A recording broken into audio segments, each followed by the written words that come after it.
Alaala ng mga alamat. Sa pagdaraos ng Undas 2025, ginugunita rin ang buhay ng mga yumao sa mundo ng sports. Narito ang agenda report ni Sheila Salaysay.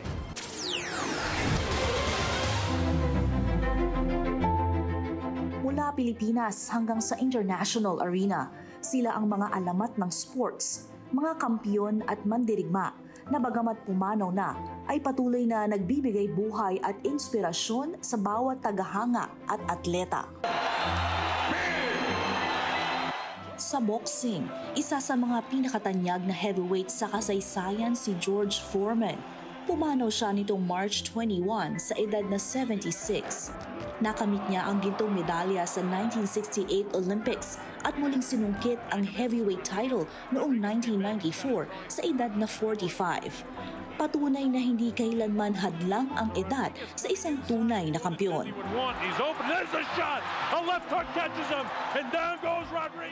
Freddie Pendleton, Patton's getting to him now. At age 46, nagpaalam din ang dating world champion na si Ricky Hatton na minsang nakatunggali ni Manny Pacquiao sa super lightweight division. Natagpuan siyang wala ng buhay sa kanyang tahanan noong September 14, isang malungkot na paalala ng marupok na hangganan ng buhay kahit sa mga matitibay na mandirigma.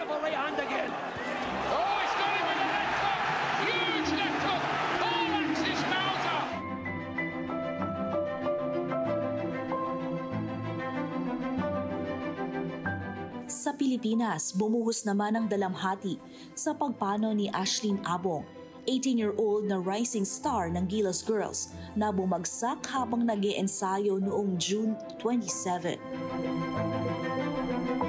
Walang kaduda-duda, Israel Friday.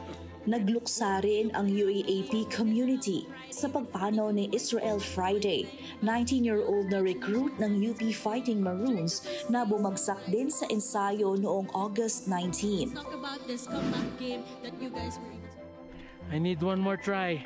Isa ring bayani sa tuktok ng mundo ang nagpaalam, ang 45-year-old Pinoy climber na si Philip Santiago II na binawian ng buhay sa Camp 4 ng Mount Everest noong May 14.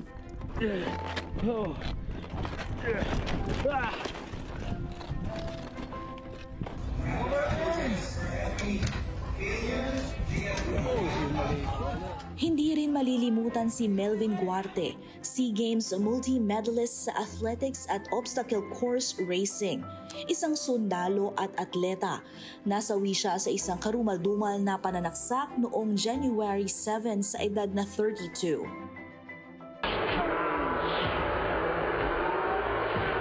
At sa professional wrestling, pumanaw ang alamat na si Terry Bollea o mas kilala bilang Hulk Hogan noong July 24 sa edad na 71.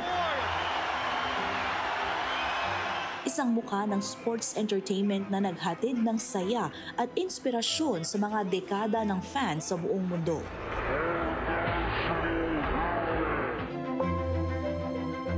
Mga yumao sa sports at patunay na ang kanilang mga ambag at pamantayan bilang tunay na alamat ay mananatiling buhay sa alaala ng bayan. Para sa Agenda Weekend, Sheila Salaysay, Billionaire News Channel.